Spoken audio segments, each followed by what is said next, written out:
And we welcome all to the 2026 Club National Championship Northern Regionals live at the Blaze Rugby Complex in Lamont, Illinois. My name is Lance Kavanaugh. Today I will be joined in the booth with Darian Lovelace for an absolute battle between the Chicago Blaze and the Denver Highlanders. Darian, we are now in playoff time. Championship season fast approaches. You got to be excited for everything culminating in the national championship at the same Chicago Blaze complex. I'm always excited to watch some club rugby. I think club rugby holds a special place in every American rugby player's heart. But the road to get here is never easy. These players come out and just absolutely smash while having full-time jobs, being functional people out in the real world. So now to just be able to come here, ball with your bros, have a good time. I mean, there's not much that you can ask for, and it's a beautiful day here in Illinois. We have over 7 matches that will be held just today at the Blaze Rugby Complex. But the first one we bring to you is right now being orchestrated by our center referee, James Harrison. The Chicago Blaze versus Denver Highlanders. It's going to be an absolute banger. Chicago holding that home field advantage, being that this is their pitch. But no doubt are going to want to showcase and make sure they do everything necessary to get to the next stage of the playoffs as kickoff is on the way.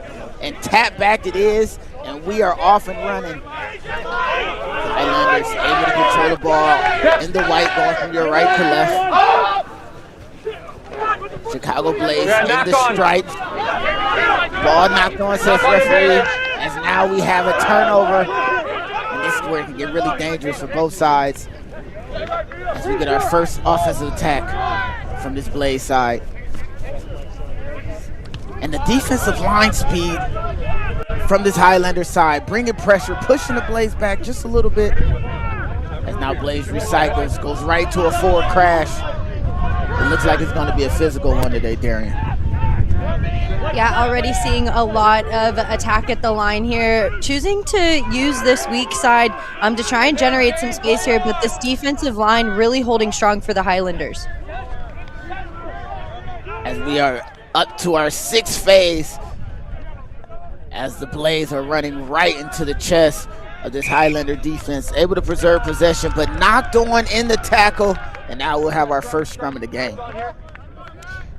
A lot of punches right into the Denver Highlander defense. Time and time again, they were able to generate some meters here, but at some point a mistake had to happen with the launch coming up and just some sneaky, cheeky play down there with the tackle. You just see that the ball kind of goes a little bit wayward. The Blaze are really going to have to start using their back line. Forwards look like they want to take it to the line as well, but I mean, there's just way too much room for error if you continue to bash those forwards.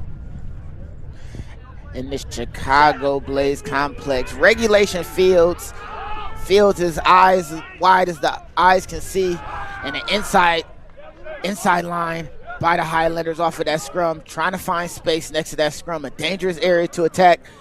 Carrying going weak side, find themselves right around the 5-meter channel, being dragged down, and now we're seeing almost a mirror match as forwards crashing and piling forward. It's going to be a war of attrition because both teams seem to be very confrontational.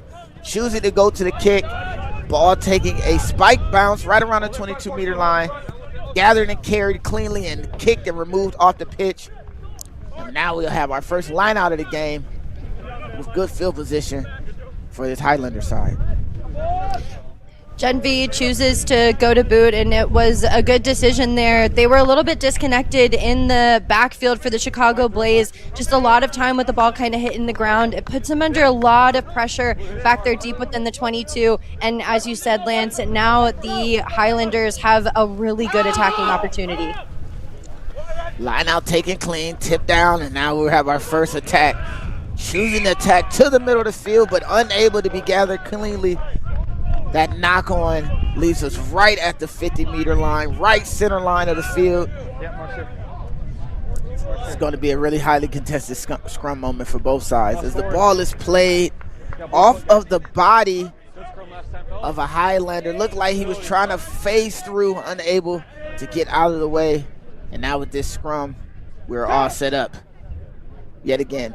And you got to love the fact that they are going to expand just a little bit. First line out of the game, choosing to go middle, choosing not to just crash it up but play the layer attack. Looks like they're going to be adventurous throughout this match. Yeah, but it looks like Martinez and Dido from the Blaze aren't going to give him much meters. Chicago Blaze pouring forward. Multiple players in that ruck. A bit over-resourced, but ball retention is the key. As now they go right back to that trusty crash line. Out the back, smoke line with the forwards. Able to hold a few of the Highlanders. Choosing to go into the air. Going for the kick outside of 22, says the referee. And with the return kick, now we have a field able to attack, running right into Highland defenders, but able to resource the ball. And now it looks like the Blaze is off and running right outside the 22. Strong rucking and counter rucking by this Highlander side. And again, the defensive pressure from this Highlander side really pushing forward and not releasing by the ball carrier on that tackle. And the defense from the Highlanders able to bend but not break. Using the weak side was working in favor of the Blaze there. They were able to get the meters, but just a little bit disconnected there. And the lack of quickness of support over there leaves Cranfield just a beautiful opportunity to get over that ball and contest for it as well. Already showing a lot of promise at the breakdown are the Highlanders. So Chicago Blaze are really going to have to make sure that if they use these weak side plays, they've got to make sure that they come in with the reinforcements. And with that kick, absolutely flipping field position, as now the Highlanders able to choose their point of attack. Ball taken cleanly out the front of the scrum, play down to the 9, and now the Highlanders are off and rolling. Inside ball, back to some open space, but Chicago Blaze able to keep their defensive line integrity, force a knock on, and now we're back attacking the other way. Flip of the field off a penalty and kick, and now flip of the field off of the attack from this Blaze side, as now they find themselves right around midfield. A little bit of moving, shaking and jiving, but unable to find the space to get through. And now Chicago resources it, plays it back to the middle of the field, losing a bit of meterage, but gaining it right back. As now this Blaze side retaining possession. These rucks have been absolutely explosive. Both teams are bringing bodies into these rucks as the Blaze plays back around the corner, back the way they came, and able again to bring physicality in the rucks. I said before, retention is key. Well, they found a way through physical, explosive output to keep those rucks safe as a big collision happens right past the 50-meter line. And Chicago Blaze are off and attack it again. Isolated just a little bit, but able to push back and keep possession. Advantage being played by the referee, as now the Chicago has pushed forward, able to creep. Hard work to get these 10 meters that they've earned. Broken tackle here and strong leg drive. As Chicago continues to rely on those forwards. Big hit up, big crash, big hit up. You can see that the forwards are getting just a little bit sluggish. Jason Shaw in on the big collision there. Rolling Highlanders away from his legs as he crashes through. Loop play to find the space. Ball not gathered cleanly, but still retained by Garrett. Mumaw getting tackled and dragged down as now Chicago plays it. The 10 and 9 reverse rolls. 10 playing scrum half, 9 playing first receiver, just to keep the flow of the game going. And now back to regular programming, and a long offsides penalty being caught and held by the referee, as now the Blaze has a real opportunity to kick for points here. Speed of the ball looks really strong for the Chicago Blaze. We saw Dido, the number 13, and then Mumaw come in and play the scrum half position. You mentioned how Smith came in as well, so that it frees up Salinas to move the ball. The only thing that's kind of lacking with the Blaze as they move forward and as they progress through the attack is just the evasion. They're running it right into the heart of this Denver Highlander defense, and though they are getting tired, it just makes a lot more work for the attack. They're going to have to find ways to move the ball and find those little seams in order to get the space that they want, because speed, honestly, is looking pretty promising for the Chicago Blaze. Now with the line out, the wide field, you see with that camera angle how wide and expansive this field can be. Let's see if the Blaze can maximize the space here.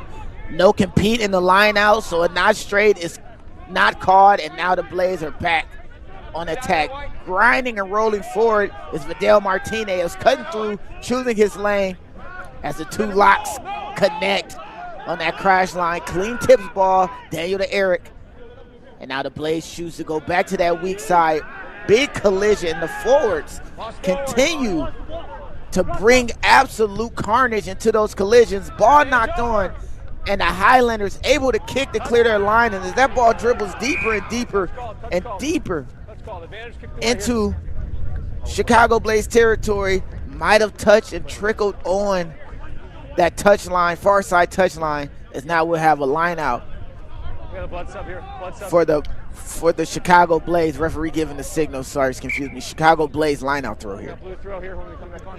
That looks like that ball might have just skimmed the sideline there. So good call there by our AR, making sure that they get the play going again. But the Highlanders getting a little bit of a sigh of relief against the Blaze after a lot of heavy collisions that came in. And we're starting to see some good ball movement just within the forwards. We saw Schuler give it to Cooper. They got a good line break.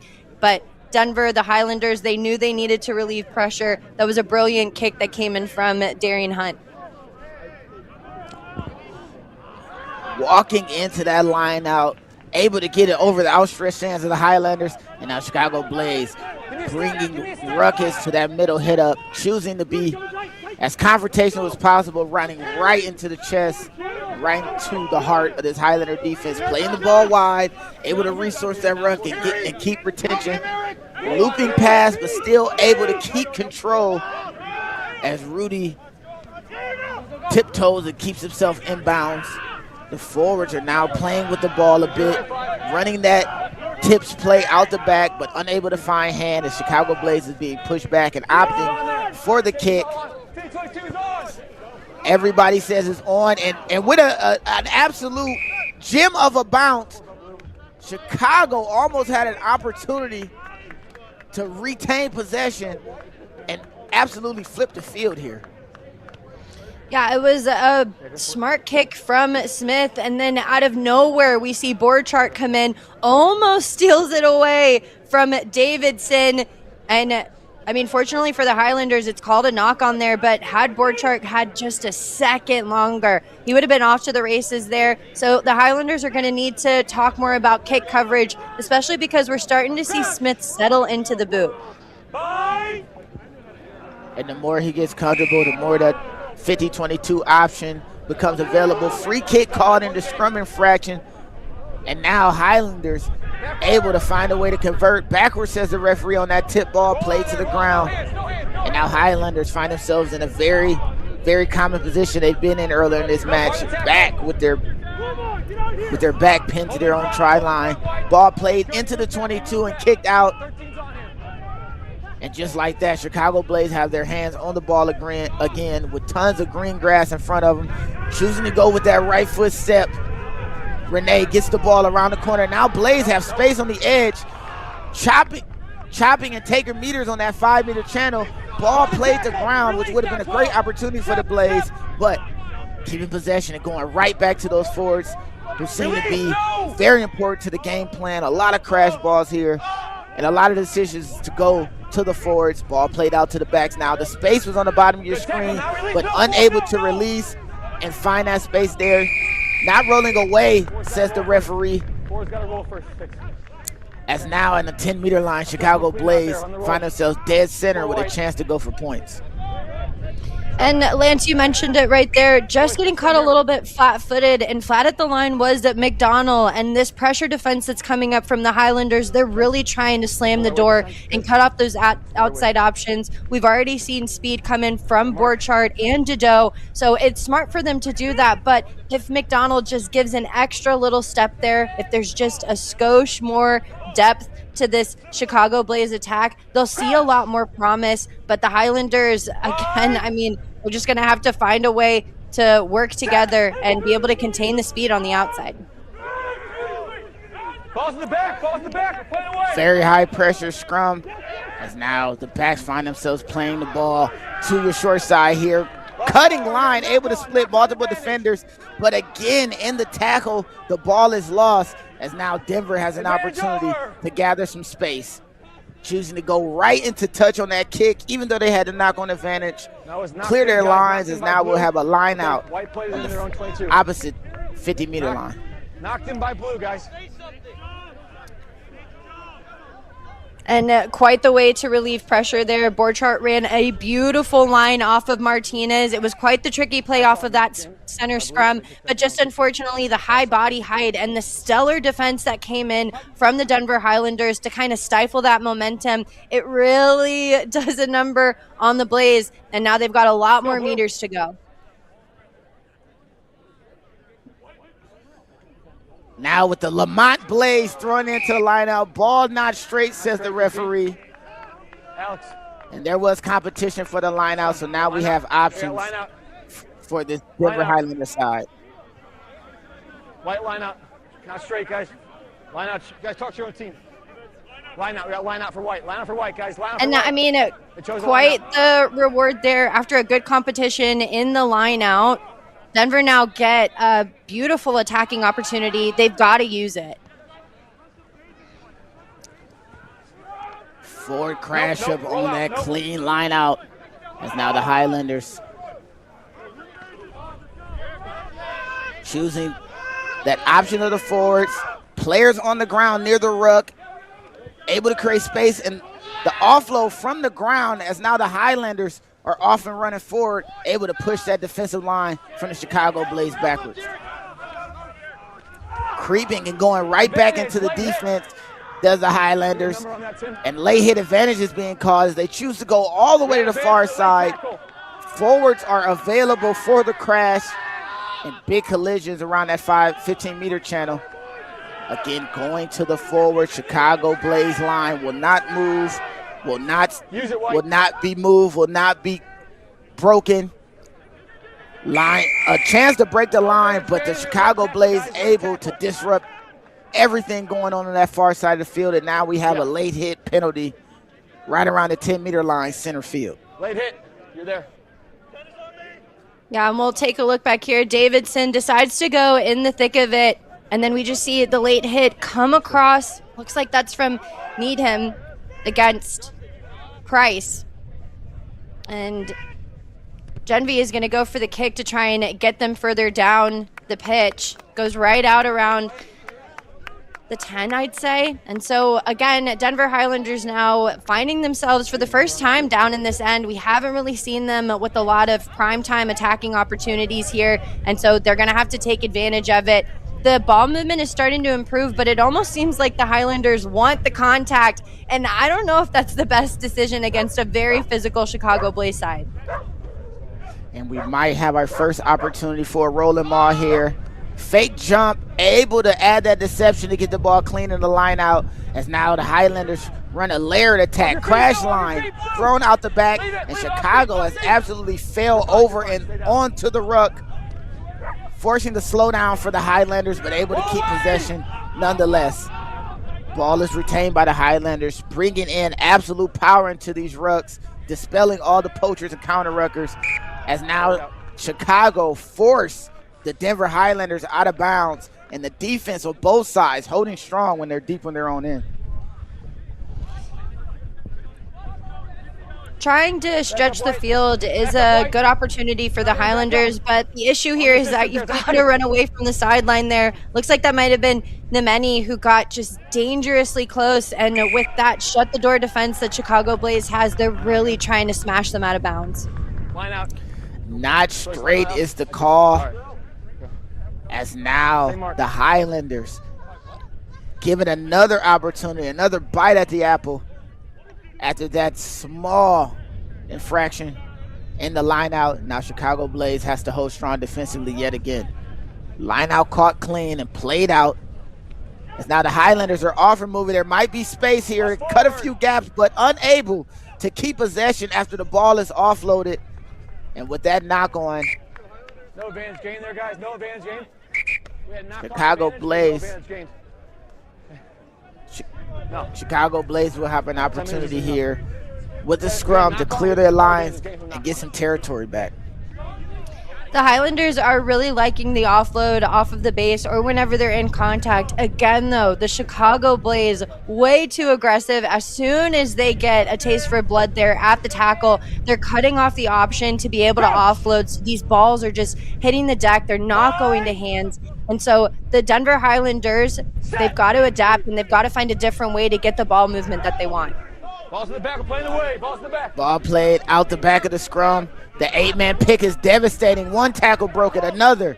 And it looks like the offload would have been there, just too risky for the Blaze as they find themselves outside the 22, so the ball must stay in territory. No chasers and an offsides card after the knock-on.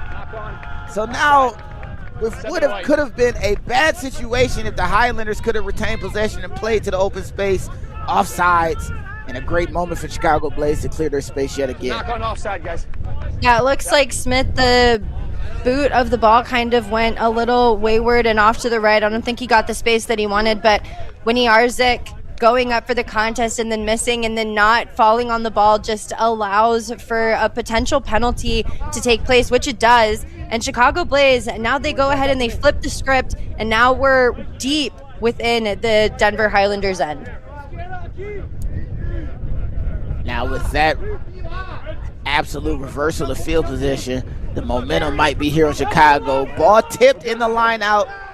No knock-ons called. Highlanders able to defend that space absolutely greatly. Able to play it quick. And with that kick going deep and deep, if it goes out of bounds, it's a clear 50-22. It looks like it is right outside of the try zone. Picked up and played. And now with that kick right outside the 22-meter line, the Highlanders able to reverse course after some quick thinking, going with that quick lineup.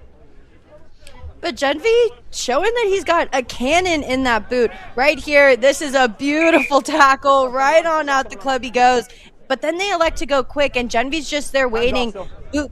Ball goes way over the heads of the Chicago Blaze side. And I mean, we're just seeing a lot more depth and a lot more layers of attack starting to form for the Highlanders. But this back and forth playing end-to-end rugby is some tiring stuff. Absolutely, as the ball is played clean for the Highlanders, choosing to go back to that layered attack in the middle of the field. No obstruction card, said the referee. Announcer agrees, as now the Highlanders dragging and mauling the ball forward as best as possible. The Highlanders choosing to go to the forwards. Explosive step and a strong run by Lam Yin. Highlanders able to turn the corner just a bit, but unable to keep possession as they go to the ground. That seems to be an issue for both sides in this match here. As Highlanders choose to go quick, it was their throw in for the line out, able to keep possession.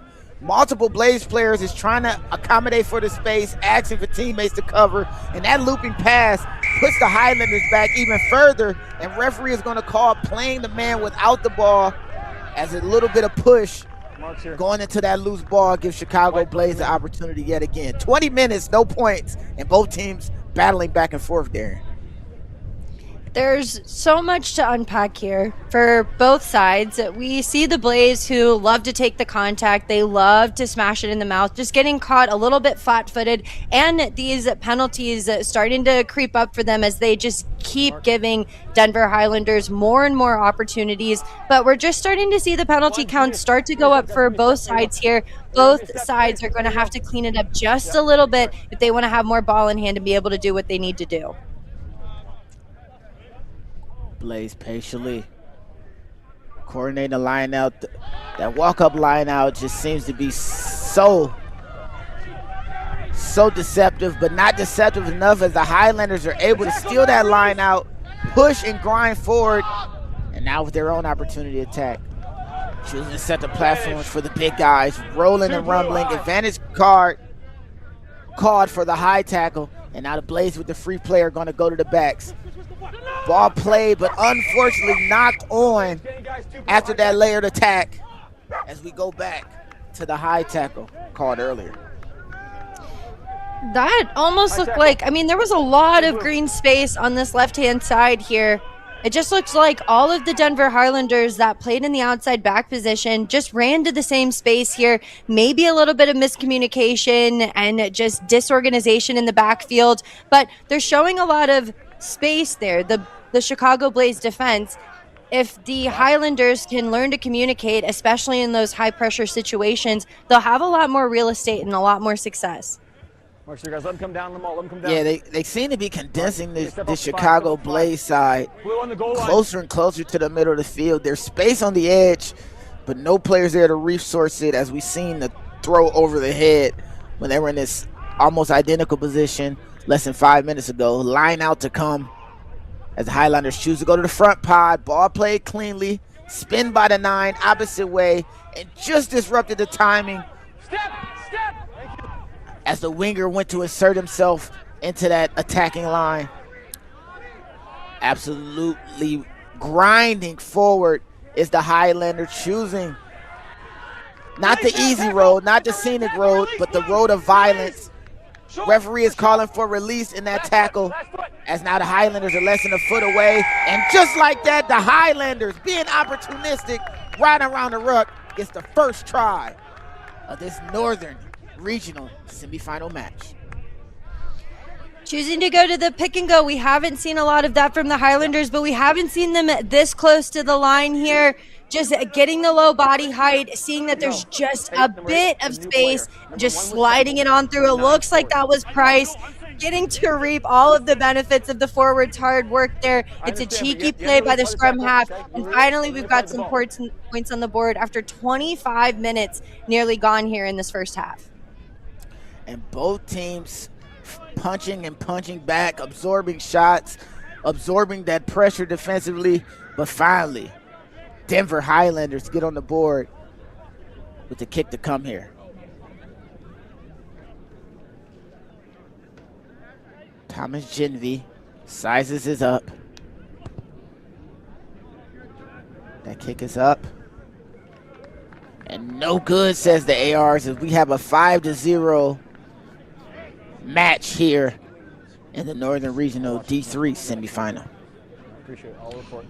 This is going to be some tough stuff coming in from both sides. Again, we've only got 5 points on the board, and it's been about 25 minutes gone. Penalties starting to creep in a little bit, and some disorganization and miscommunication kind of showing out. Both teams very physical, very tough, love to take it to the line. But we're just starting to see the Highlanders start to play some smart play while they're under pressure there. It all got set up by Lamuin, the number 3 from the Highlanders, who had a beautiful over-the-top offload that connected well with the forward pack, and then they just continue to pummel and do what they do best. That's outside. Carry it out. Chicago Hold in front 5. Hold in goes front. to the long kickoff. Ball played back in the 22, so must be kept on the field, as now the Chicago Blaze has room opportunity to attack. Able to shrug off 1 defender, 2 defenders, 3, almost 4 defenders, as now Chicago is on the front foot, bringing carnage to the defensive line of the Highlanders. They got some big guys running these crash lines right into trouble, as again they choose to go to a wider forward pod, set themselves up. Out the back, and the space was there, the deceptive play. The inside line could be used, and it is ball play, but unable to be gathered quickly, as now Chicago, who were just on the doorsteps of tying this match, knock on the ball, and the Highlanders are able to not take the ball, get some space, not enough to really clear their lines, but just enough to breathe, as Chicago eats that space up almost immediately. Absolute amazing run by the fullback. Austin's trying to take them all the way to pay dirt, dragged down by multiple defenders, and now Chicago choosing to go back to the forwards. Seems to be a strength that they rely on, part of their identity and game plan, as another big carry happens, bouncing off defenders, and there's so much space to be used, choosing to go back and bounce it back in the direction they came, as now the Highlanders are able to space out the field and get their defensive line together. Players are getting held up in the ruck, not rolling away. Doesn't seem to be an option for the referee here, as now Chicago brings a multi-pod, extra forwards to push and grind forward. Tip pass played by the Blaze. And they're just bringing this Highlander defense in each phase, each ruck, condensing this Highlander defense. Ball played out to the edge, through legs, backwards, says the referee. And Chicago Blaze are able to still keep possession. On the ball. Big collision with Highland players trying to pull the ball out, unable. And now Chicago is going back to that layer attack. Big collision. It wasn't a hospital pass, but a little bit, maybe an urgent care pass, as Chicago still finds a way to keep possession after an absolute carnage of a ruck, the counter rucking from the Highlanders. Opportunistic, trying to get that ball back, as now the Chicago Blaze are pushed back just a little bit, but still able to keep possession as we look back at this urgent care pass. Hung up just a little bit, able to get it away to keep the cohesiveness going and keep the flow of the game, but almost was hung up. And on the outside edge, Chicago Blaze finds a space, offloads off the ground, but unable to keep the play going. And Chicago, again, with an opportunity, finding space on that short side, just couldn't keep the flow of the game going. And now we have a Highlander lineout. Lance, take a breath here. I mean, and everybody else involved. The Blaze, the Highlanders, right now we're just seeing a lot of urgency and a lot of these wayward passes hitting the deck and not connecting because the teams are putting themselves under pressure. In order to get points on the board, you have to relieve the pressure off of getting over the white line. The white line fever has to go if the Blaze want to get on the board along with the Highlanders. Highlanders running it from their own end, a little bit isolated as the Blaze now force that counter ruck, and it looks like they have overwhelmed the Highlander support, and now they're back on attack right around the 15-meter line. Big hit, you'll pay for that, says the Highlanders, as now their defense has to hold with a 2-on-1 on the edge. Can they get the ball all the way out? Sliding catch to find a way to keep it, and a form tackle in the 5-meter channel. It might be an opportunity for the Highlanders to get the ball, but Blaze found a way to get that ruck secured, and now they're going back to their forward. Too many players on the ground for the Highlanders for an opportunity to poach as they go weak side, just inches away from that far side touchline. Highlanders defense is reeling, trying to find a way to protect that A-gap, as now the Blaze go into a pick-and-go pattern, and it looks like they might be over. Ball spills out. Boys, they knock in goal. Goal line dropout. And the ball knocked on in goal, so that leads to a goal line dropout as Chicago close again, but unable to finish. The pick and goes do have a purpose, but going high in the body height doesn't. Always trying to chip at the ankles, just generate the quickness of the ball to get those tiny slow meters. Pick and goes are either used to take it to the line or to move the ball wide and create some space for the backs there. But going in high against the Highlanders, who, I mean, their body height has been pretty stellar throughout this matchup. It just is not the smartest decision at that time. The pick and goes are only going to work if they get low. The low man wins has always been the mantra of athletics, as now the Chicago Blaze able to push back inside the 22 after that goal line dropout. With now the Highlanders defense having to stand up again. But how many times could they answer the call? Not rolling away is the call after a Highlander player gets stuck at the bottom of the ruck. And Chicago goes with a quick tap, not on the mark. Can't play quick. All right. They're laying on the mark. They can't play quick. Laying on the mark. On the mark, Luke. And now after that not running away penalty, Chicago trying to go quick but not at the mark. So now the choice for Chicago, do you take the 3? Do you go for the line out? Do you quick tap? They decide to go quick tap, being aggressive and choosing to be opportunistic here, being so close to that try line. They want the 5 points and not the 3, as more players from Highland pour in, knee height in the tackle, but not enough to bring them down on first defender, as Chicago now continues to grind forward, using those forwards. And the Highlanders defense got to find a way to stand up, because Chicago is choosing to be confrontational, going back to those pick and goals, held up almost just short of the try line. Ruck already formed, so no opportunity to poach. And now Chicago goes right into the chest of this Highlander defense. Smith unable to put the ball down Tackle by White. We got to scrum the blue. and knocked on by White as the ball spills out the back of that almost maul. We got knocked by White. It might have been knocked on by White, but Norton stood that tackle up there, was able to get the turnover. This physical defense that comes in from the Highlanders is just stellar. Yes, sir. Yes, sir. As we take a peek at our other Division III semifinals here in the Northern Regional, the winner of this match will take on the winner of the match on our field right now.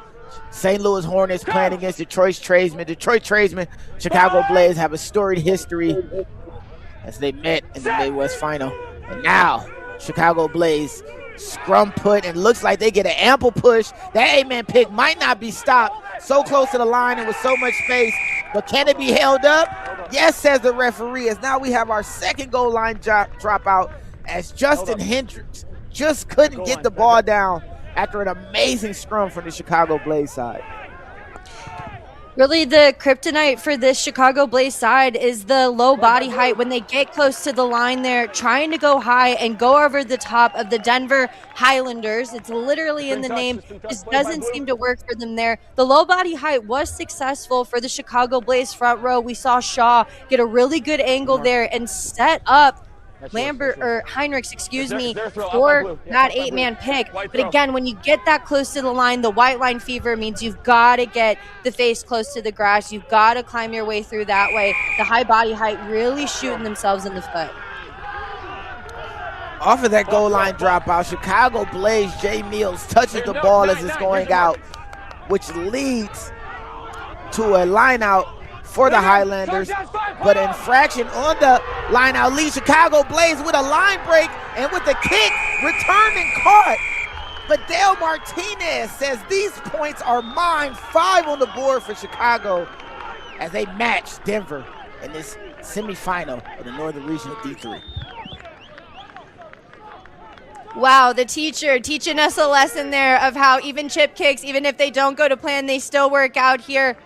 We see him just go to the boot. Martinez does it, and it's tipped off of the Highlanders, but just the eyes up, the look above, and then the speed to be able to finish it. Davidson, I think, expected for that kick to go a little bit further there, and Martinez just cleaning up the job, finally getting some points on the board for the home team. And of all the work that the Chicago Blaze had to put in to get close to the try line multiple times, it was a tip kick that gets them their first points of the game. The try is converted, and now Chicago Blaze holds a 7-5 lead over the Denver Highlanders. And just look at that play, opportunistic, making the most of his moment. On that first one, yeah.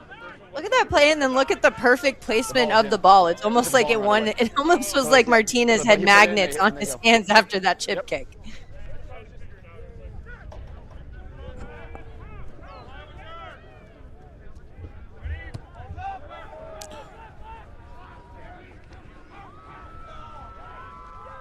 As the kickoff puts us back into the action. Chicago able to resource and bring players in to protect the ball here. Ball played back in the 22. A little kick into that shallow space, but able to receive. Long pass by the Highlanders, and with that left foot step, now they're off and running. Can they get around the corner? Ball not played to hand and thrown out of bounds. And right when the Highlanders had enough green to really attack, ball can't make it to hand again, Darren. Davidson and Genvy connecting well. It's a beautiful step off of the left foot from Genvy. He tries to get it over the line here, and it just seems to slip right through the fingers of Winiarzik. In those situations, it's so important to change your angle back into the line of the person with the ball in hand there. Getting just caught running away from the ball just leads to way too much room for error there, and you can just see the frustration starting to hit the Highlanders because they are behind now as Blaze got that conversion. With right around 3 minutes left in our half, both teams contentiously trying to get points. Both teams able to get one try here. As now Chicago Blaze choosing that walk-up line out action. So deceptive. It's all about tempo here. See what the defense gives you, and they got a middle pod, a middle lift that is uncontested, as now they're going right back to attack. Able to get back to gain line as the Blaze going into a middle attack pod, which is an absolute positive. Ball played out around the 15-meter channel. Tried to get that offload away with one hand. Smartly retains it. Is now the Chicago Blaze choosing to go right back to those forwards who have been such a strength for them and bringing so much of that physicality that they need that's giving them their disadvantage here. Able to grind and roll forward and playing the ball on the ground, says the referee. Now the Blaze have an option. Do they go quick? Do they play the line out? They go quick. And choosing again not to go to line out or scrum, but to go right back to attack, right back to open play. And you gotta love their confidence in what they can do with ball in hand. As now they continue to push the continue to push the Denver Highlanders back. Chicago grinds forward, phase after phase, giving it to the bodies, giving it to those forwards, and the forwards are absolutely setting the tempo here. You can start to see some of the floor slowing down, hands on the knees, but no worries, it's time for the backs. As now they plays it out wide. The try score, throws a skip pass, one-hand catch to bring it down. And the man who's been weaving and sliding and grooving through multiple Highlander defenders pushes the Chicago Blaze to the doorstep of another try.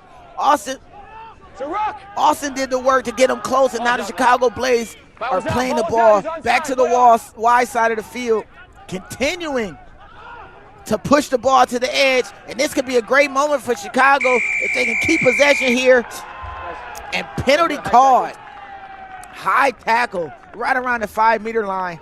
And the same question, do they go to line out? Do they go to scrum? Guys, Mark's over here. I would really hope that they would take the time to slow this one down. You've only got about a minute left in the first half. We already see the hands going up there. And Salinas, you got to wonder why they don't elect the scrum there. Again, we talk about the white line fever and the option. I mean, they've got a stellar scrum, the Chicago Blaze do. So they just decide to punch it in the mouth. They want to get more points. Goal line. Yeah, and choosing to go to the pick and go at the very end. The ball is knocked on, going into the try line. Knock on the tackle, guys. And just when they had another opportunity to get right at the line and right into the try line, the ball is spilled going in to score. And Chicago is now left at least 3 scoring opportunities on the table, even though they hold the slim 2-point lead. It's so important that when you have the opportunities in the ball game to slow it down when you've got it. We saw Salinas put his hands up to slow it down and then proceeds to hit the tap and go there. It just leads to more opportunities for injuries. People are tired here. It's just important to go for those slow moments like the scrum, like the line out for the set piece. They could have gotten more points had they scored it down, but the world will never know. As the Highlanders choosing to get the ball off the pitch, as we have halftime here in Lamont, Illinois. Chicago Blaze 7, Denver Highlanders 5. And we'll be right back here for more Club 7's region. The RCT out here has been amazing. I came out here because I know that all the states out here have some great youth rugby, and I was not disappointed in any way. So saw some amazing action out here from both young men and young women, and it's looking pretty bright for our future here.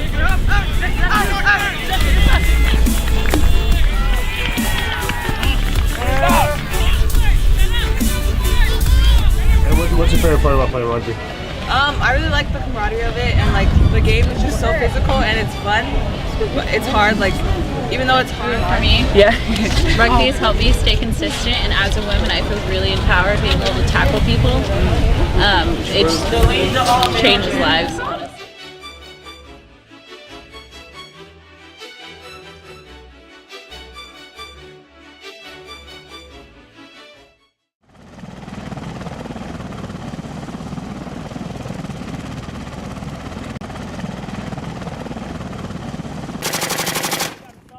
You know, we as a country, we've been at war since 2001. And I think that a lot of people who are not involved in the military really don't think about it. Get across! house 19, but I'm saying, you know, we finish here, but we can orient up and then get eyes on the enemy. You know. It's not on the forefront of the news anymore, but we have people out every day taking risk, and obviously sometimes they pay the ultimate price. I mean, there's some hard stories in there, so they're all great guys. You wish they were still here today with you, but you understand, you know, duty calls, they serve the mission, and there's tragic, you know, there's tragedy and everything, and you know, a lot of them died in war, others died when they came back home. And we have our jerseys, and since the beginning we've worn a black mourning band, and that black mourning band stands apart as a reminder to us of who we're playing for. Who are we playing for? Marines. Our brothers. Right there. That's what we're playing for. Play with their fighting spirit. They can't be here. You fucking make it up for them right now, all right? there's a lot of suffering and pain involved, but you try to bring the good out in every situation, and this is our way of doing it. It's Friday night, what we come here for. That's the main event. And we go to the Legion and we have the ceremony, remember our fallen, talk about them, we tell stories, remember the lives. Brett Beacon.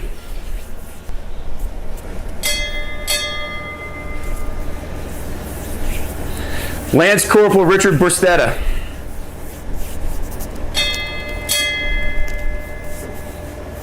Major Jeremy Grazik. Lieutenant Colonel Dave Green. Major Ryan Hansen.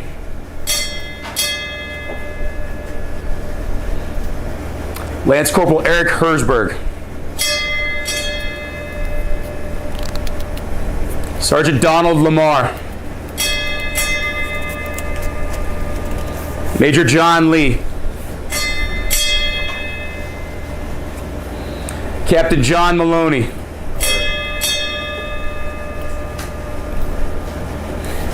Major Kevin Nave. Gunnery Sergeant Cap Pelletier. Captain Michael Quinn. Captain Patrick Rapico. Major John Roca.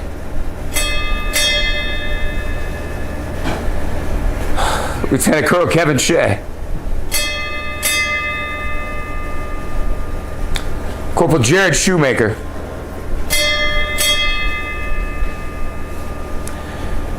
Lance Corporal Keynote Snow. Major Keith Takabayashi. Corporal Tyler Trevelyan. Captain Al Ziegler. As we do, let's raise a toast. I'm going to ask everybody to stand. To our fallen. To our fallen. To our fallen.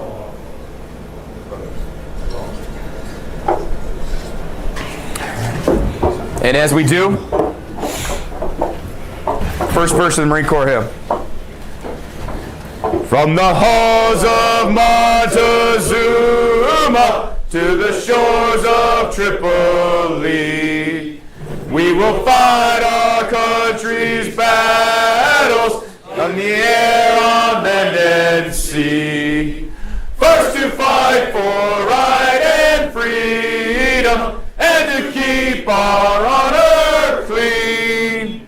We are proud to claim the title of United States Marines. That means you fucking put your shoulder into every fucking tackle. You put your shoulder into every fucking ruck. You take these guys down. You don't do stupid shit. We run it up, we fucking score, and we're done. Fucking A, let's do this. Do not leave anything else out here. Come on, Marines! On, 2, 3, Marines! Let's go, boys. Nick, fullback and winger. Let's go, boys.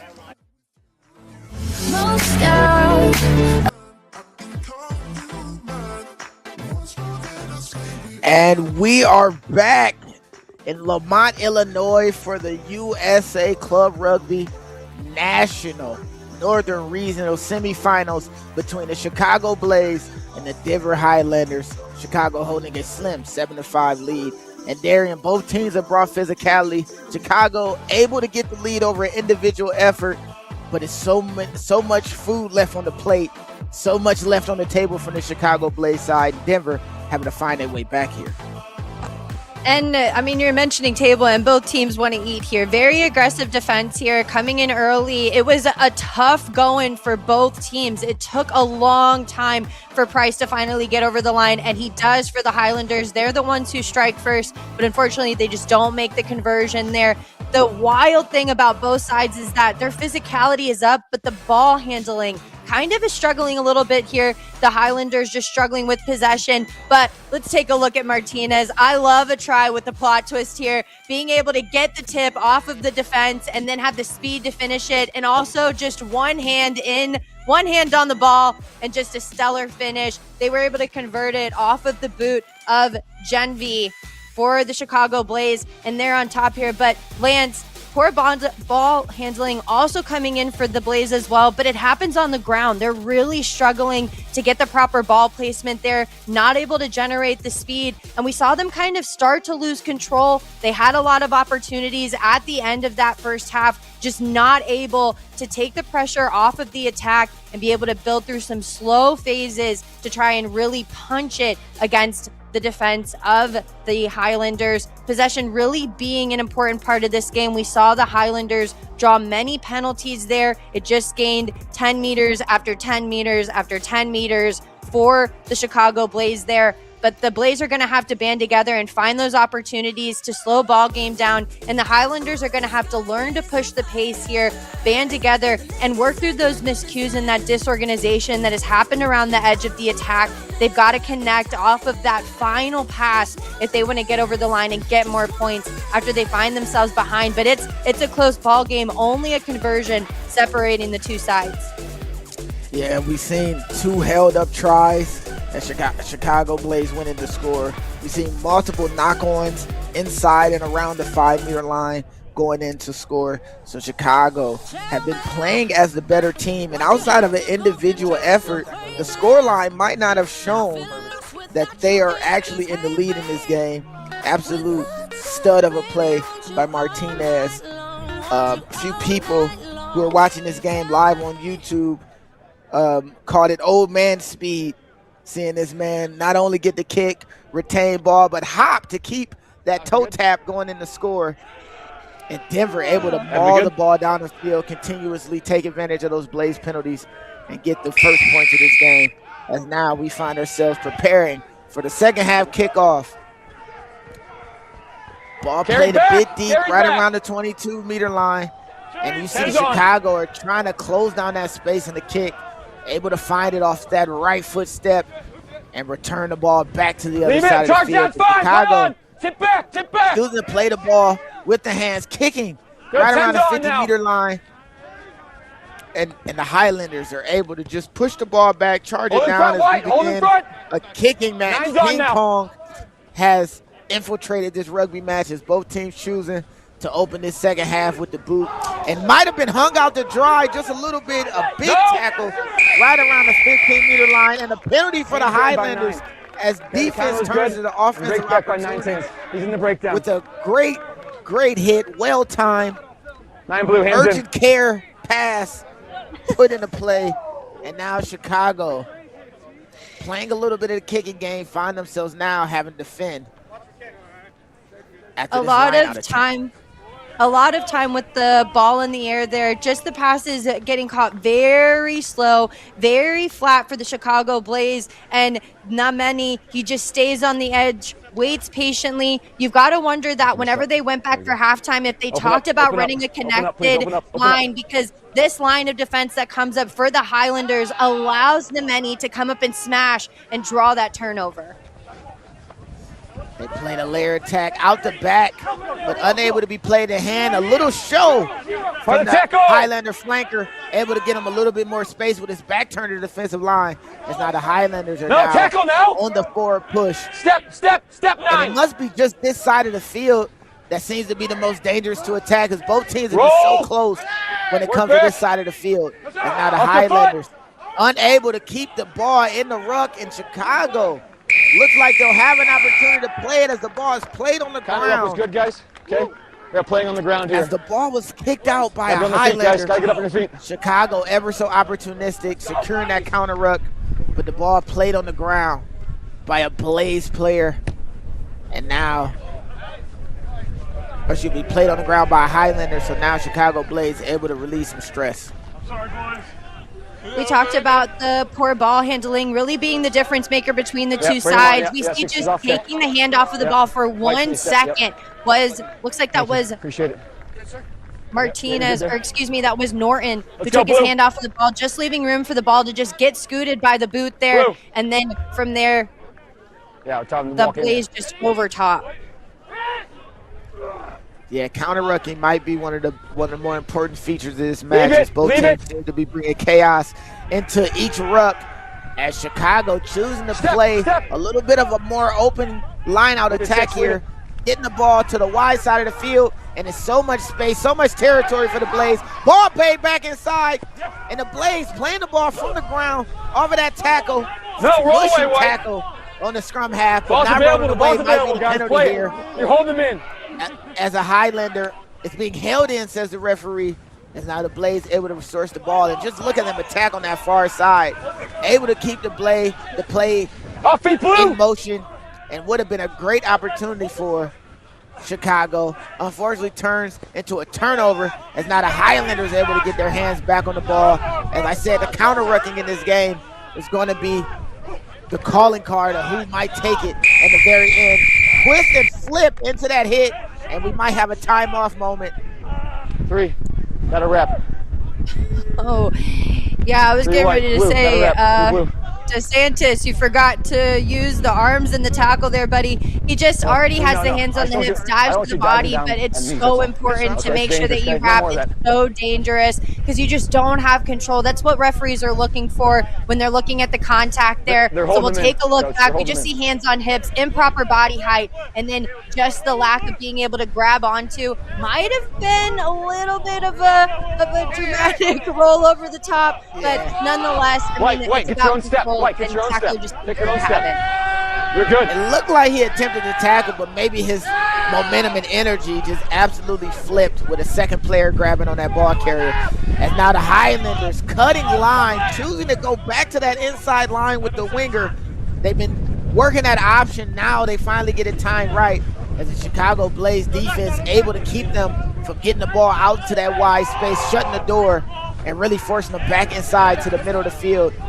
As the Highlanders choosing to run right into the heart of the Blaze, but diving over, flying over the ruck. Gotta control yourself in the breakdown, guys. As the referee says, you gotta control, you gotta have good control going into the rucks.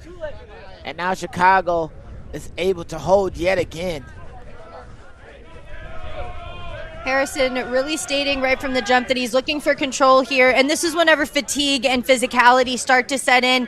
The launch is very strong coming in from the Blaze, but just that little extra bit of push pass that comes in from Smith goes way past the ruck point. And so again, a lack of control, a lack of being able to control the stability at ruck time. Harrison goes ahead and blows that one up, and the Blaze get to find themselves in a line out.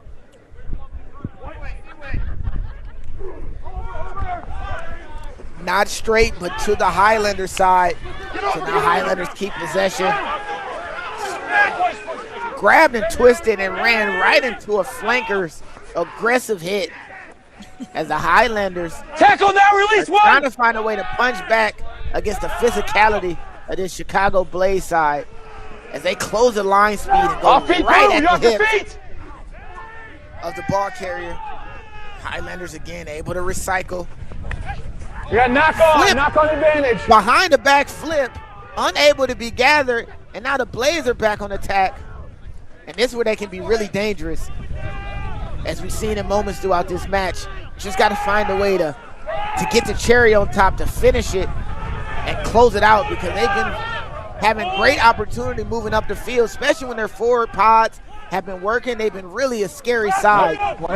Ball played out quick to the edge, a little bit of a stumble. Choosing to go to the boot, there's nobody back. And that ball might bounce out of bounds. And the question is, where around the 50-meter line was he on that kick? It's a great decision to go to the boot. Now it pins Highlanders back deep.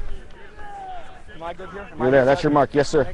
Looks like he might have just danced with that 50-meter line just by about 2 meters. So it's going to go back to the Denver Highlanders there. It'll be their line out. But again, being able to relieve this pressure is really what it boils down to. The pressure is going to be a difference maker along with the control here for both sides. Carried back.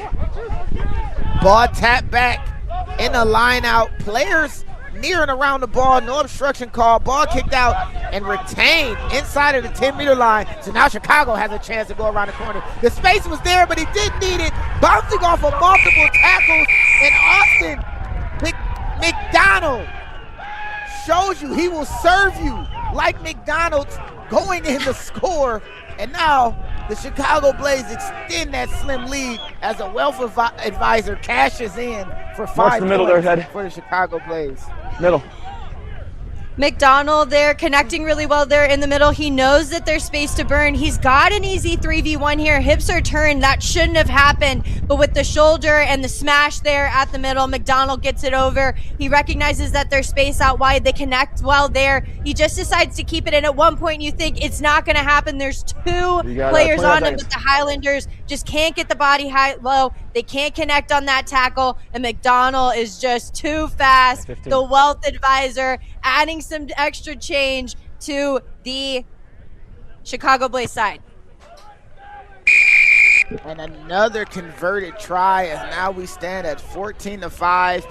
Denver putting themselves in very unopportunistic situations, kicking the ball with a short field, unable to get it off the park, and not able to complete the tackles as McDonald goes in to score. And he's been showing up as far as the ball carries throughout the match. Multiple carries in which it took multiple defenders to bring him down, and not enough defenders to stop him from going into that try. As now the Chicago Blaze are back on the attack. Offload with the one hand, going in the tackle. And Chicago now are starting to find a little bit of their speed on these offloads, a little bit of connection. As now they choose to go to the forwards. Knock the tackle, knock the tackle, knock on only. Knocked on in the tackle, says the referee, right into the hands of a Chicago Blaze player. As now Chicago is still able to keep possession. That ball has been played out loosely in the bottom of the ruck, and we're going to go back to that knock on, which in a lot of cases could be seen as an intentional knock, but I do like the call by the referee here.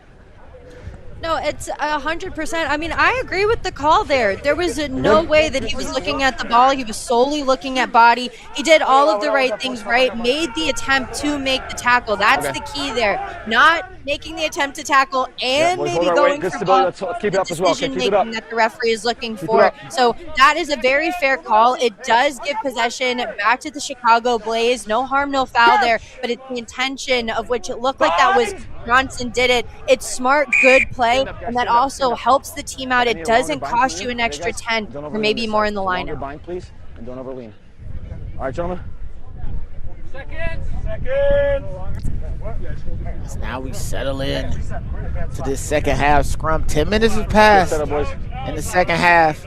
He's grabbing his shoulder. Yeah, so on his back, please. And now thank you. The scrum itself chooses to reset without the help of the referee. Both sides resetting and adjusting themselves after the seconds find themselves in. Bind!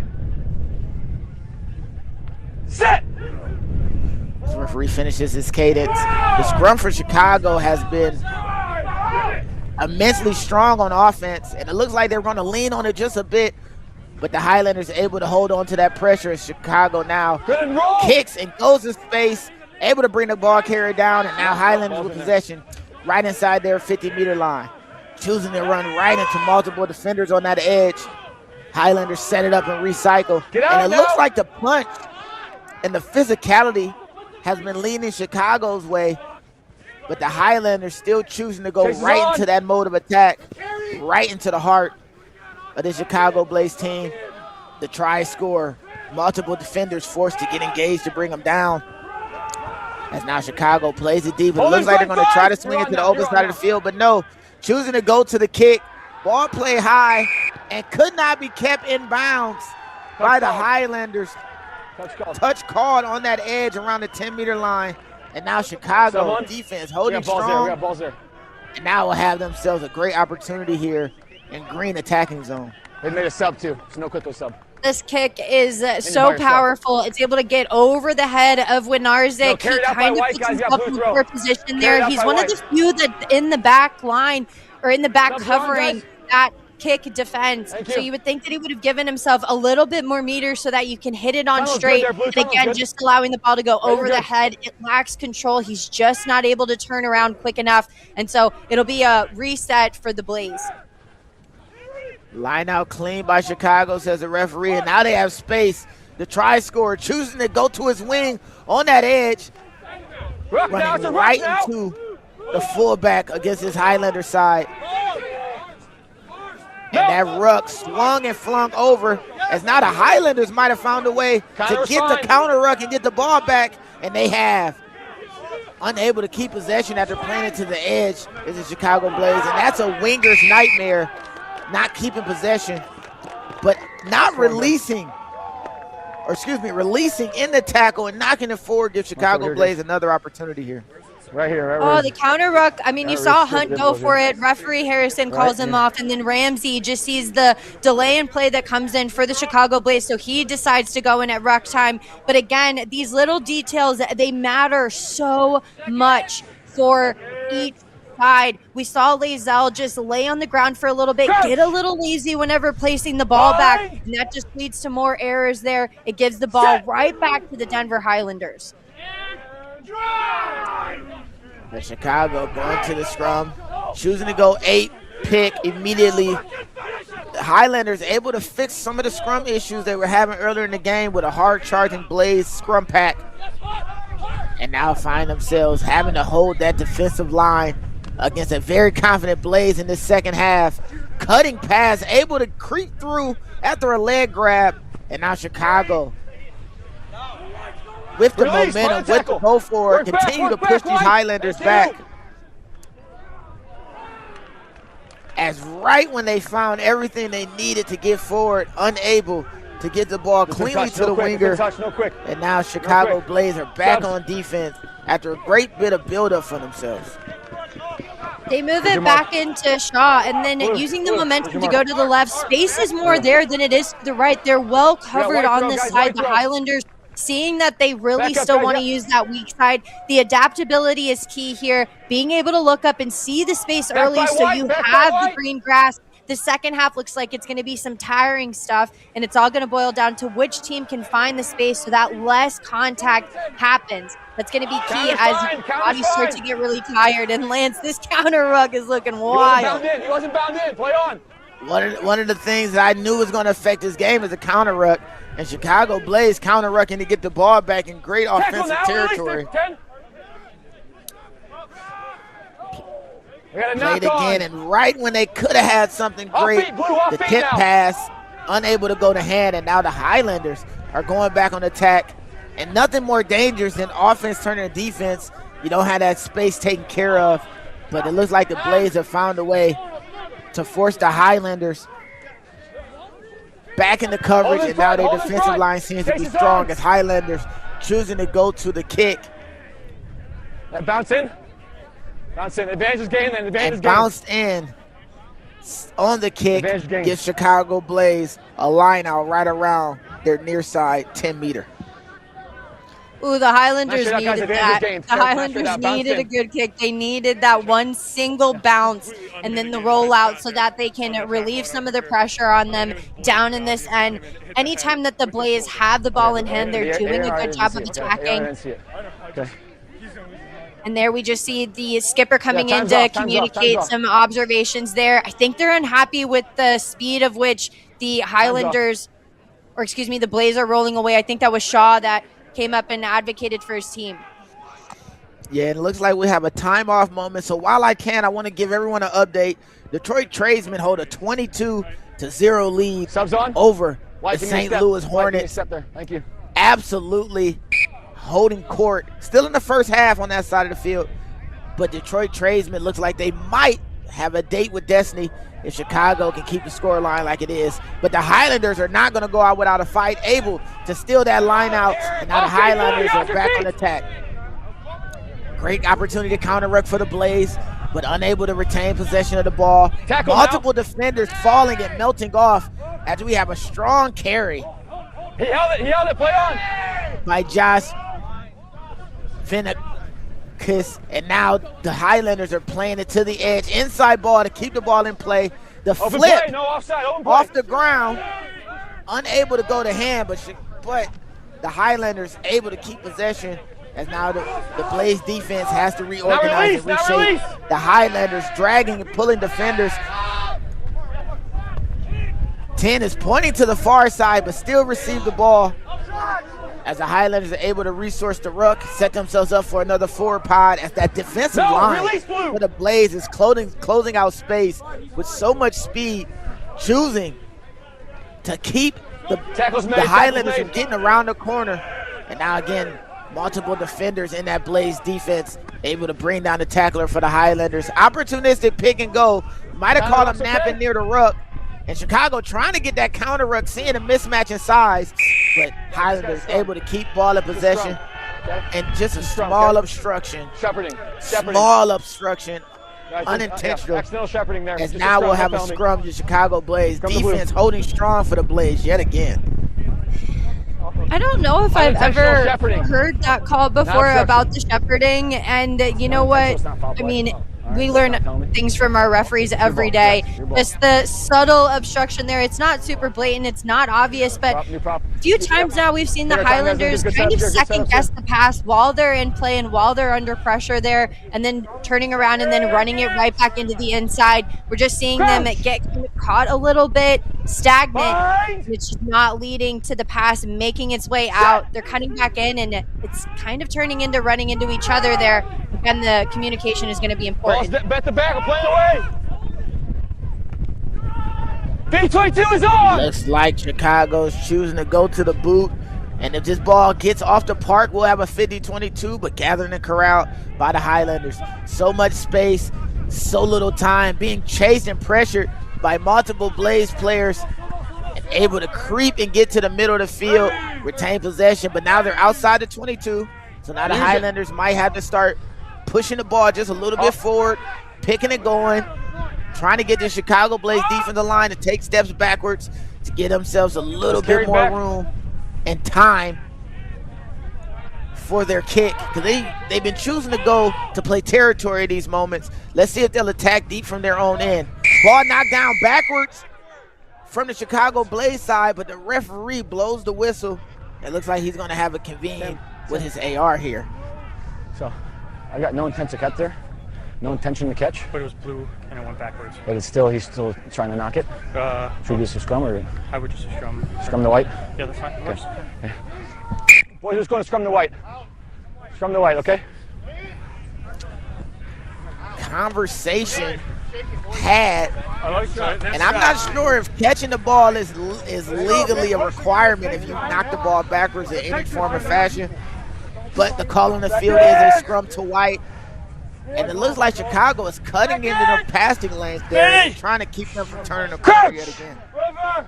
And, I mean, kudos to the AR for advocating that he didn't think that it was, an intentional thing, the agreement to kind of go for the scrum here. And, I mean, they get well rewarded with it. It's just unfortunate that poor Chart got caught there. And the Highlanders electing to go quick off of that short arm penalty. And it's almost as if nothing ever happened, as now we're back on attack near the same spot of the ball, but diving over and falling on the rug by Chicago Blaze gives a long arm penalty to the Highlanders. As now Chicago is pushed back 10 meters. I love Cranfill for the Highlanders in the corner there, just flapping his wings, telling everybody to calm the hay down. Right now, both sides need to do that. We saw the Chicago Blaze go in there. Very messy ruck. It's a fair penalty there. And so you see Cranfield, the captain, tell everybody we need to pump our brakes, right? We still have 20 minutes left in this game. This is all about who's going to control it. And it's a fair ball game, right? 20 minutes with a lot of action happening. Anything can happen, and nobody's in the clear just yet. Okay. 12's onside. Off of the boot, and it looks like there'll be enough room for the Highlanders to get it, but no, ever opportunistic. Earlier try score, able to clean up that mess, but the ball is stolen by the Highlanders as multiple Chicago Blaze players are pushing and grabbing, and that's turned into a maul. Not fully announced, but agreed upon by the referee, close near that group of players, and now we have a scrum for Good Chicago steal from Blaze. 7, guys. Okay, good steal from 7, and the tackle couldn't get released there. Okay, held up. And I mean, referee has perfect words for there. McDonald just bouncing off of people there, doing what he does best. He gets to go forward there. And Smith, this is textbook turnover. The breakdown looks good here, but it's the work rate that comes in. It looks like there's Henricks that's in there. We see right after Salinas, everybody starts throwing their body in Smith. And even in the audio, if you were listening in on the ref mic, you can hear them say, it's a maul. Okay, that's ours. And then they kill the momentum. They stop the ball from exiting that maul. And then it's got to go back in their favor. It's also a really big moment for teams to band together, for the tackle to be completely a part of the defensive effort of the whole side. It's just that moment really means a lot there. And Chicago Blaze with them on top. It's all about momentum. Absolutely opportunistic moment to clean up that kick. And now Chicago Blaze defense holds strong, forcing a maul. And this scrum here sets Chicago Blaze up for a great attacking opportunity. Kicked and grubbed, and if that goes out of bounds near and around the 22, we might be looking at a different possession. Slid and grabbed by a Chicago Blaze player, tackled and pulled out of bounds, and the Highlanders go quick, choosing to return fire with the boot. Many Chicago Blazers are near the ball, able to retain possession. The try score, skirt off the left leg, stopping and moving, popping to a forward. And the Blaze are still in possession, still pushing forward. Good tackle now, get out. Multiple defenders forced into that tackle right around the 5-meter channel. And Chicago, again, forward momentum seems to be their calling card. If only they can finish on the back end of these amazing buildups. As now the ball is played out of the ruck, bobbled a little bit going into tackle. Multiple players pulling at the ball for the Highlanders, but not rolling away, and on the wrong side of the ruck, says the referee, is now the Chicago Blaze choosing a quick tap after that penalty. Show and go. Now roll out 9. Grabbed and pulled down and dragged. Chicago going wide. Tip pass in the tackle, keeps the ball in flow. Use it, Blue. And Chicago is set up for another forward attack here. Big collisions. You can hear in the ref mic the bodies slamming into each other. As now we get into the deeper part of this game. This is getting close. And we're in the fourth quarter. Second half of this second half, and the Highlanders stand strong. 7 had to get released there. Force a not release penalty. And the Highlanders bending but not breaking here. You had to wonder who was going to win that passage of play there, right? We saw the Highlanders come up and make some stellar hits. The Blaze were kind of getting a little bit stagnant there in the middle. At some point, it was bound to break. They get the penalty, but then they instantly lose that ability to kick out. McDonald's got to go straight to the boot there for the Blaze, and it'll roll out right inside the 40. But Lance, I mean, you just talked about it, possession, the control, the ability to slow down the game. I mean, they've got to be able to connect well and find those little seams here, especially as now we're deep within the last quarter of the match. 18. I told you how to close it, and you closed it. You jumped across the tunnel. And space closed by the Chicago Blaze on that line out, gives them a quick tap option, and they run right to the central part of this Chicago Blaze defense. Does the Highlanders. Great opportunity to steal the ball, but unable to keep possession. Unable to make things happen. Big hit by Chicago Blaze, putting the Highlanders right to the ground. It looked like the steal from the Blaze is a go. And now multiple Highlanders storm to try to counter-ruck that. Chicago able to retain possession and keep their hands on the ball. And that steal was so clean, so quiet. It's always those kind of skills that make the big difference in these matches. As Chicago Blaze puts the balls to boot and kicks it, clearing their lines. Ball trickles right near the 10-meter line. And, I mean, we've got more than enough time to take a look back here, as I'm sure that teams are slow to get back. Dickerson just gets taken down very quickly to ground by the Chicago Blaze player. He looks like it might have fallen a little bit awkwardly. He's slow to get back up, but being able to get that turnover down, you can see the Chicago Blaze side. They're trying to hype each other up. These are the moments that matter if they want to stay on top here. And heartbreak for the Highlanders as they almost got close but just couldn't do it. Ball played, clean line out. It looks like Chicago Blaze were able to get their hands on the ball and get a clean steal here. And it's just that enthusiasm from the sideline. These are the advantages of having a semifinal here on your home pitch. The crowd and the fans are all on your side as the Blaze goes wide. The try score, choosing to go to the boot, late hit, and the referee, guess the hit wasn't late. And the referee, no whistle as the ball is held up by the Highlanders right around the 5-meter line, so close to that try line. The Blaze able to keep possession as Highlanders try to counter-ruck to stop what was just created, and that penalty is a bad one to give up. So close to the try line, so close with Chicago holding this lead. And somebody just said it perfectly. I think that was Martinez. Just slow down.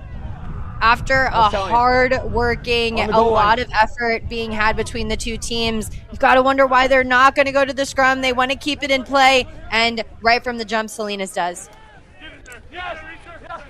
And Needham crashing through, unable to find his way all the way through, but giving the ball to another forward. It looks like he is in, going in and score. 25, we'll get a name for you in a second. But look at the energy from the Chicago Blaze side as they know they've extended their lead and given themselves a little bit more breathing room. Looks like that was done by the replacement there, Nelson Jr. A lot of pressure coming in from the side, but it's the tip pass that comes in from Cooper. A very selfless pass there. He sees that there's just a little bit of seam in that defense. Slid all the way down. For the Chicago Blaze, and from there they just continue to build. The Highlanders right now 19-5, and they've only got about 12 minutes left. Anything can happen in rugby, but this would be a heavy ask, especially seeing as how possession has definitely favored one side, and that's the home team, the Chicago Blaze. Still a 2-possession game after that try. This conversion might turn it to 3, and with less than 12 minutes left, so much can be said about Denver's opportunities, fighting not against the Chicago Blaze, but against the clock, as that conversion is good. 3 converted tries. We have a 21-5 score line. Chicago Blaze holding the lead against the Denver Highlanders. And on the other side, the Detroit Tradesmen going into halftime holding a 32-0 lead over St. Louis. So if the score lines hold how they may, we might be seeing that date with destiny with these teams playing on this same field not too long ago. Who's my captain? Figure out who was going to name? Tom Hart. Be the champion of the Midwest. Now, got 11 to go, Tom. with just about 10 minutes to go, the Chicago Blaze has to hold on to the 16-point lead. Easier said than done. So much can happen in these games. So much can happen in 10 minutes, Darian. Yeah, and you've got to hope that it's going to be a lot of action here. Desperation, though, is definitely going to set in for the Highlanders, and they've struggled a little bit with the penalty count, being able to control themselves when they're under pressure here. And the Blaze just seem to be settling in it. Everybody's upright. Everybody's ready to go. So I think that these last 10 minutes are going to be an absolute bruiser for both sides here as they really try to give everything that they have on the line to keep the ball in hand. Ball played to the Highlanders, able to retain possession on that kickoff, but out of bounds, says the AR, going in. The Highlanders had a great opportunity, but unable to keep it inbounds. Carried up by And the White. We got contest blue on that outside kickoff 22. was amazing. As now we look at the replay here. Yes, carried up by White. Carried up by White. We're outside. I don't know, Lance. That one was a little bit debatable. I can see how the AR would view it. I mean, they don't have access to cameras down here. We've got the best seat in the house with this camera view, but it's just unfortunate there. Killed the momentum for the Denver Highlanders after they showed a lot of promise there with that beautiful offload back inside. And now they're going to have to really work hard, and Rugby has a really funny way of rewarding the side that deserves it. And right now, the Highlanders get it back at line-out time. Yeah, Highlanders earning their second opportunity, able to steal that line out. And Chicago pours into that ruck, trying to counter and get the ball back, but unfortunately unable to keep hands on the ball. And the Chicago Blaze defense holds again and again and again, this time off the miscue on this knock on here by the Denver Highlanders. Let's take a look at this pressure that comes in. It's inside center on inside center here. We see right from the jump, Martinez is under a lot of pressure at that time. The pass is just stuck there in the middle, a little bit too much weight. He gets caught flat-footed. In those instances when the pressure defense is on, you've got to cut your line. When Martinez just stands there and wait for the pass, it buys Martinez more time, or excuse me, it buys Norton more time, and it just leads to the turnover. Chicago Blaze trying to get around the edge. Ball trickles out. Not going called by the referee as he was swung down in the tackle and unable to keep clean possession. Going to the ground. I believe that was Rudy the third. Lost forward on the ground, says the referee. And we just gotta look forward just a little bit, Darian. Chicago Blaze losing to the Detroit Tradesmen on this same field, 34-21 in the Midwest Finals, not less than 5 months ago. Have a chance to get a win here and possibly meet that same Detroit Tradesman side. This has to be a great moment for this Chicago Blaze community.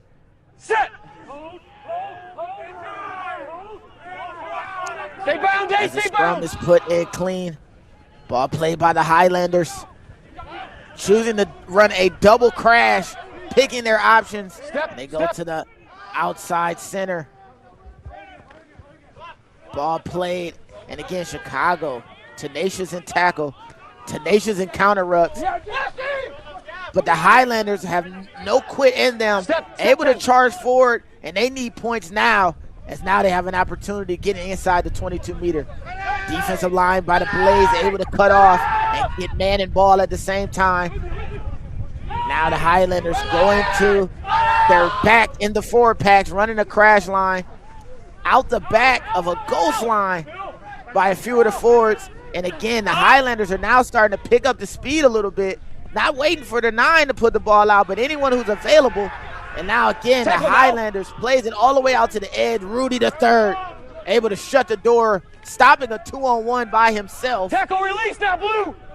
Highlanders continue to grind and charge forward, but still hovering around that 22-meter line. Ball played out the back. Tried to skate around the corner, but doesn't have the legs. Again, the Chicago Blaze defense is keeping the Highlanders from really getting positive gain line.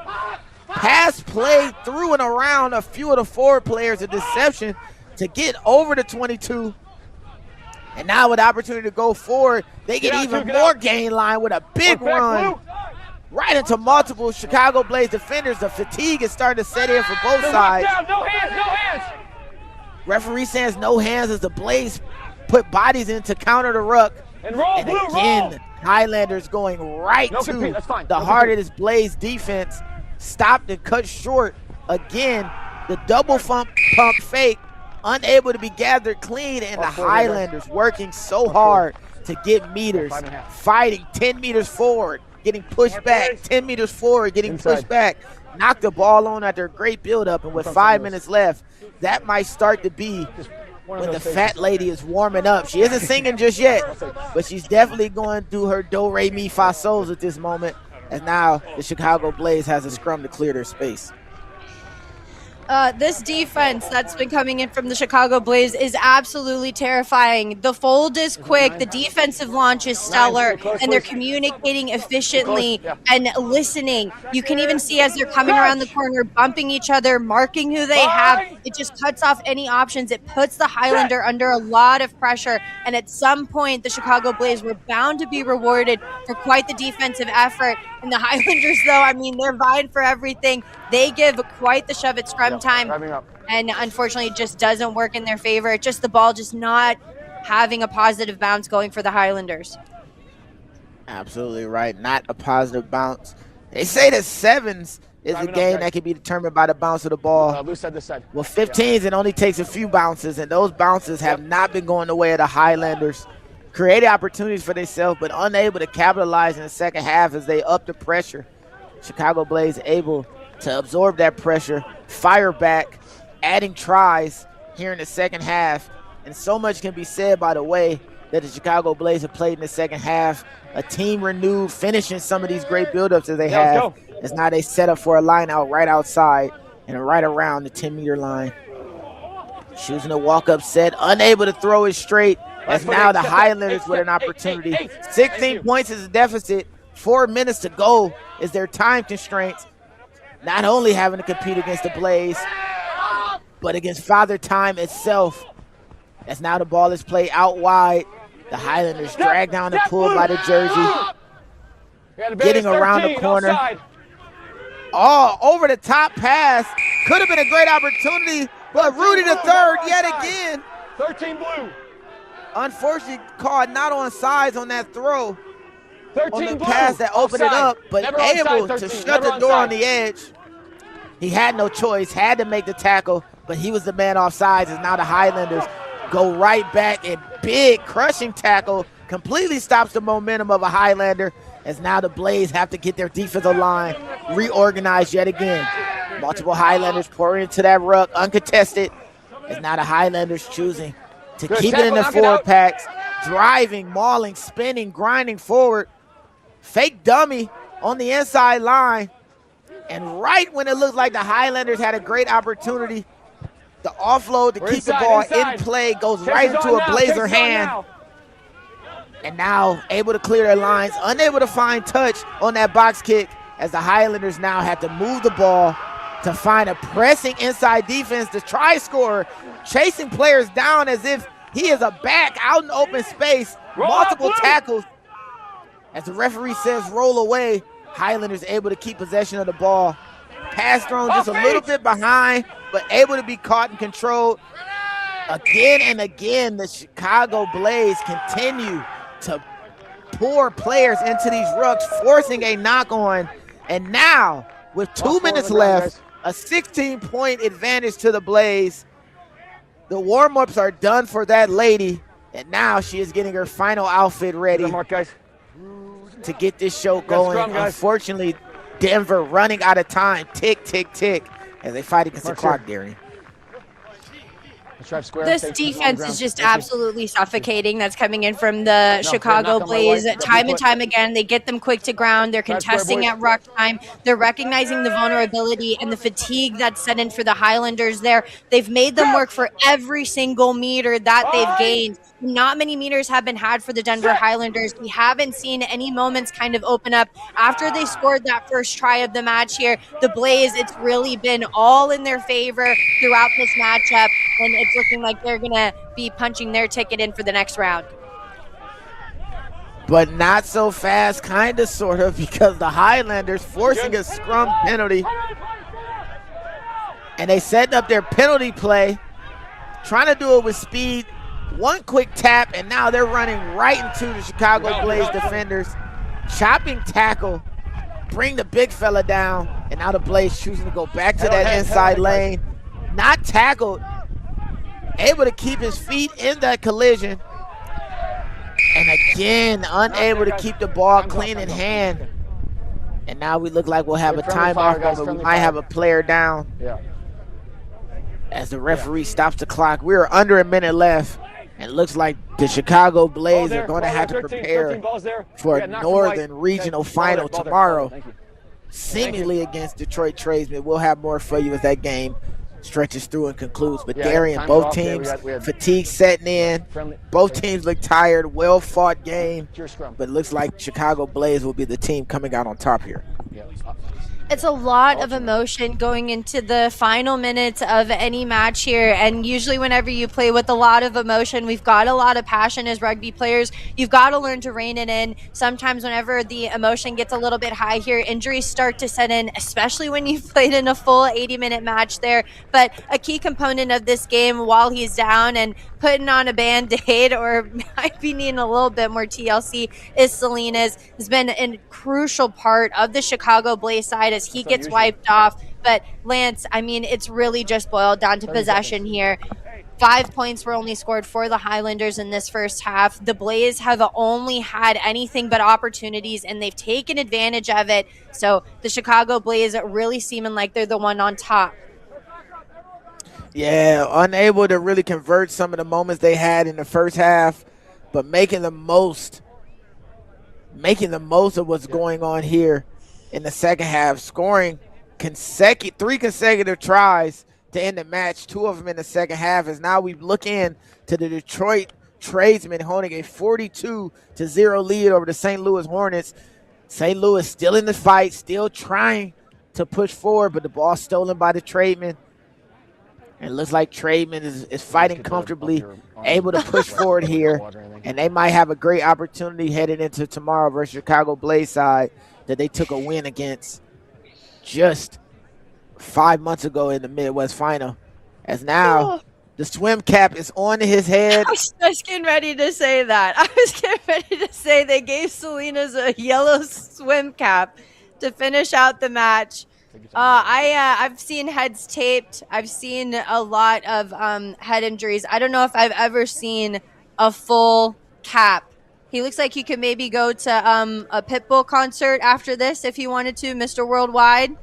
But, I mean, that contest, I'm really looking forward to the matchup between the Chicago Blaze and the Detroit Tradesmen. Just looking at their defensive launch that's coming in, looking at the defensive abilities that both of these teams have. And if you like defense, if you enjoy it as much as the rest of the world does, it's just going to be something really special with this matchup and everything to play for, Lance, as you did just say that these teams have faced off many times before. All good. Appreciate the hard work. Thank you. And wow, Let's go, now that we have the head taped and wrapped, looks like we'll have an opportunity to get back into the game. He will have an opportunity to join the swim team after this match.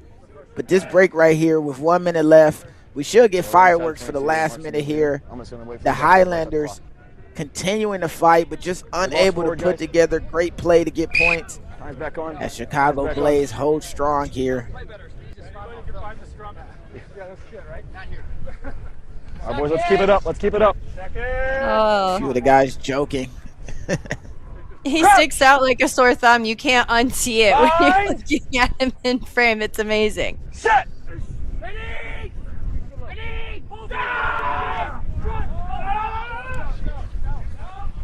A stiff arm from the swim cap, and ball pulled out of the tackle. Referee says fine, as now the Highlanders able to get back possession, and it looks like they're going to be pushing forward with less than 30 seconds in this match. The Highlanders are going to go and try to get points here. They feel they're not out of this game, and they'll continue to drive and grind forward. The Blazers able to cut down a player at the 5-meter line. And now, again, inside line, and with that broken tackle, the Highlanders score right as our clock here strikes 80 minutes. They're trying to kick up the speed it up, but the referee quietly asks how much time was left, says that is it, that is time. So even though the Highlanders are able to get that exclamation point, unable to be enough to get them back in this match. And with this conversion, Chicago Blaze have taken the semifinal of the Northern Regional D3 match and await the winner of Detroit Tradesmen, St. Louis Hornets, taking a 21-12 win over the Denver Highlanders. What an amazing match, Darian. So many great plays. So many big moments that really just favored the Chicago Blaze side here. It's unfortunate as the Highlanders were able to get the last bit of heartbeat for this matchup here, but the Chicago Blaze really deserved this one. Their physicality was absolutely unmatched, and they made those little moments work. How are you? And with that, we will be right back for more action here at the Northern Regional for USA Club 15 Championship.